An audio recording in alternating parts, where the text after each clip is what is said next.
We have a graphic of words or phrases that now you can't say.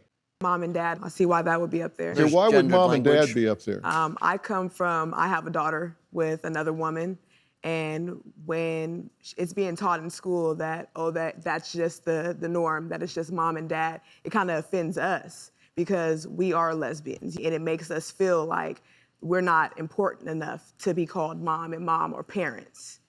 So should I stop saying that? No, not because you're mom and mom. If that was our experience, yours is mom and mom. I'm happy to say mom and mom, but why would mom and dad be on the don't say list? Why not add mom and mom? I get your point add dad on and that. dad. But why is mom and dad offensive to your sensibilities?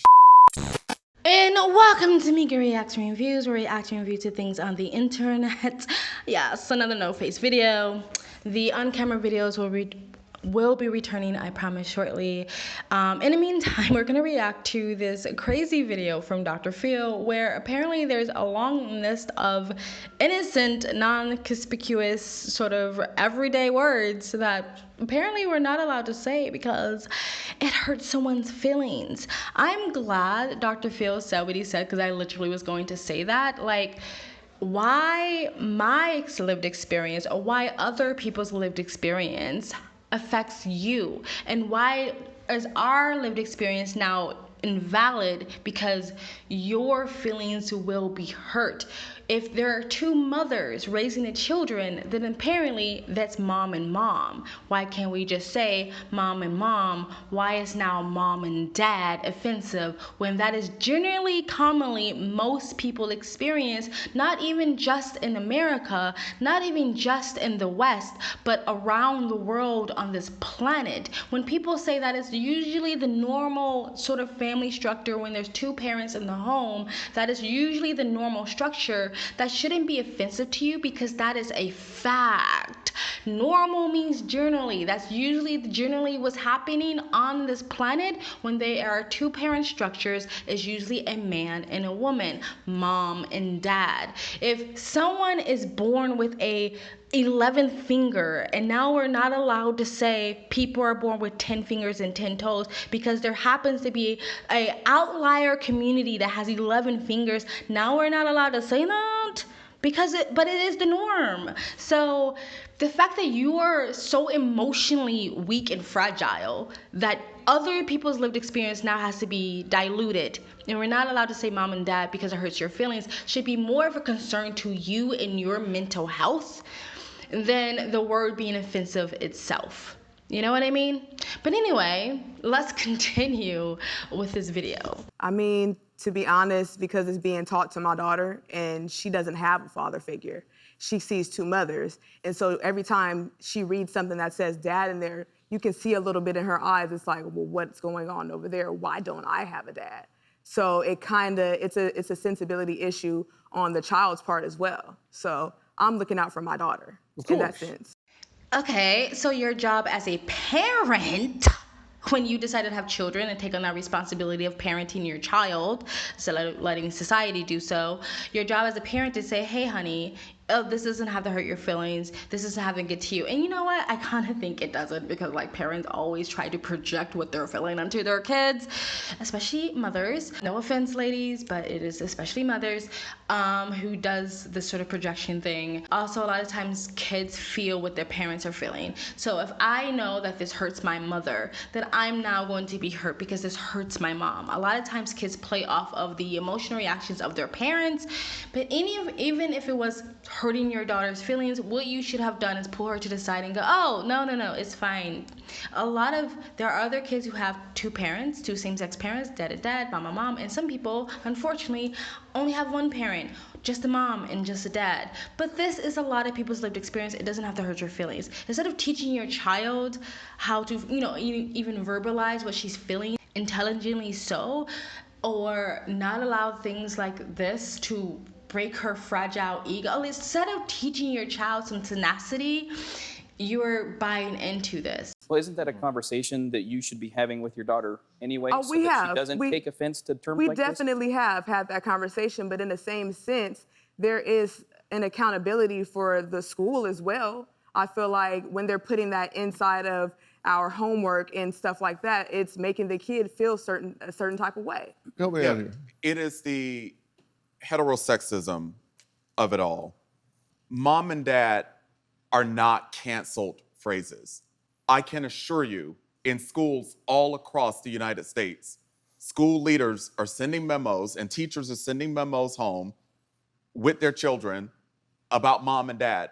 I think what we're missing here is the opportunity to be decidedly and deliberately inclusive of all parents. I agree. I would say that of all these words on the list, the only thing that I've heard be talked about in my entire life being canceled, and it's not canceled, is the word tribe. It's about the rhetoric changing. We're not failing our kids these days at all. We're just changing. We're progressing, and we're allowing us to become more inclusive of a new generation of people. I'm glad that your parents were married for 50 years, but something is now changing, and we have to account for that. Dr. Jordan Peterson came out with this video that says like wokeism just caused confusion and chaos. This is a lot of confusion and chaos. It's like now we have to include everyone, because now it can't just be mom and dad on the homework. It has to be mom and dad, mom and mom, dad and dad, only mom, only dad, little person mom and dad, disabled mom and dad, black mom and dad, Hispanic mom and dad, papa, mama, because not everyone says mom and dad. That's kind of discriminating against other cultures and other language, because some people say papa, everyone doesn't say mom and dad. We have to include everyone. This is causing confusion and chaos when it's not needed. Just talk to your freaking kids. Not everyone has to be inclusive. Not everyone has to be included, because there's billions of people on this planet to try to include every single type of person on a child's homework page. Again, most of the time, the kids don't care. It's the parents who are projecting all this stuff onto the kids and the sexism of it all. Dr. Phil himself said, we can just say mom and mom. How is he being heterosexist when he said we can include that phrase? What's wrong with just including mom and mom? I think it's a little bit heterophobic to say mom and dad is sort of a cancelable phrase, or it hurts people's feelings, or it's not sensible to my child. So now you have heterosexual couples who have to sort of bend the knee to whatever you feel is sensible, to whatever you feel is okay. Like, when does it stop? Like, when do we kind of put a cap on trying to include every single person into the conversation? You should just know that when someone says mom and dad, I grew up with no father for the most part. I'm not offended. I'm not like, oh my God, they didn't add me, I'm so offended. I might be sad because it reminds me I didn't have a dad, but that's not the fault of the school. That's not a fault of the teacher or the principals or the education system. That's the fault of my mom and my dad. So that's a conversation I should have with them personally. The school education system shouldn't have to change their assignment because of bad decisions that my mother and my father made. So when does it end trying to include everyone? No, mom and dad fucking stays. But let's continue. Well, my thought is, regardless of your skin color, regardless of your race, why would you take offense to any of these terms or words? I'll give you one. You know what spook is? Master bedroom. Here's a historical lesson. Oh my God, stop there. Oh my God. Oh my God, he's gonna fucking talk about slavery. Oh my God. I never even thought about it that way, and I bet you 99.9% of the world's population has never thought about it that way. But now I'll leave it up to this black woke man to put it into our brains now that master bedroom means slave and master. What the fuck? How do you live your life like this, where you let stuff like this trigger you? Like, no one is thinking about this. No one is. I mean, God, are you offended by like Will Smith's daughter? What's her name? Willow Smith, by I whip my hair back and forth? Because whip is the thing that slave masters used to whip the slaves with. So whip my hair, that's really rooted in racism. Like, what the fuck do these people do all day and sit there and be upset about words that no one ever fucking cares about? So now we can't say master bedroom, but because it is rooted in slavery, which literally is a thought that no one thought about, even black people. No one gave a shit about this, but let him continue with this phrase. When I saw where he was going with this, I was like, there's no way. But let's continue. Master bedroom is the bedroom where master slept, I understand. where he raped enslaved black women, I understand. where black women who were enslaved were his servants. As we come to understand the historical origins of the word, I think we can agree that was an awful place. We probably shouldn't call it that. Can we call it something else, like the primary bedroom or the main bedroom in a house? But we don't want to call it the place where master raped my great-great-great-grandmother. I understand, but what my point I'm trying to make is that being offended by what somebody says or by a certain term is a choice that you make. You have a choice to not be offended. You have a choice to not let that affect you. But you also have the choice to not use the word. People are free to say whatever they want to say within reason, but Absolutely. you're free to respond and react to that however you choose. And I think being offended by something is a choice that you make. You can choose to simply ignore the reference that it has and to not let it affect you and to not let it make you angry and to not let it make you sad and to not use. Thank you. It's choices. You chose to be offended by that. 99.9% of the rest of the population, including black people, including black and brown people, chose not to be offended by that. You chose not to be offended by that. And then because you have a voice and a platform, you're now using that power to try to wield over other people and say, bend the knee. I don't like this word. Now change it. And if you don't change it, you're a bad person. If you don't change the word, then you're a racist. If you don't change the word, then you supported the rape and the slavery and the oppression of my people. What the flying fuck? There's another bedroom where they call like the child's bedroom or the nursery. Unfortunately, guess what? Children have been molested in these type of bedrooms. Children have been touched in these type of bedrooms. Father, uncle, cousin has gone into toddler, the nursery, the child's bedroom, and touched them. There's hundreds and thousands, if not millions, of people who have horrible memories of being molested in their child's bedroom. Should we now just change it? Should we change it from child or nursery to something else? Because there's hundreds of thousands, if not millions, of people who have really, really bad memories about these bedrooms, and it really just hurts them every time they hear the phrase child's bedroom or nursery. Should we now change it? Like, what the fuck? Oh my God, let's continue. But what my point I'm trying to make is that being offended by what somebody says or by a certain term is a choice that you make. You have a choice to not be offended. You have a choice to not let that affect you. But you also have the choice to not use the word. People are free to say whatever they want to say within reason, but Absolutely. you're free to respond and react to that however you choose. And I think being offended by something is a choice that you make. You can choose to simply ignore the reference that it has and to not let it affect you and to not let it make you angry and to not let it make you sad and to not. Yeah. And guess what? That makes you a more powerful person as an individual. Not allowing words to affect you, not allowing words to control your emotional, mental, and psychological state.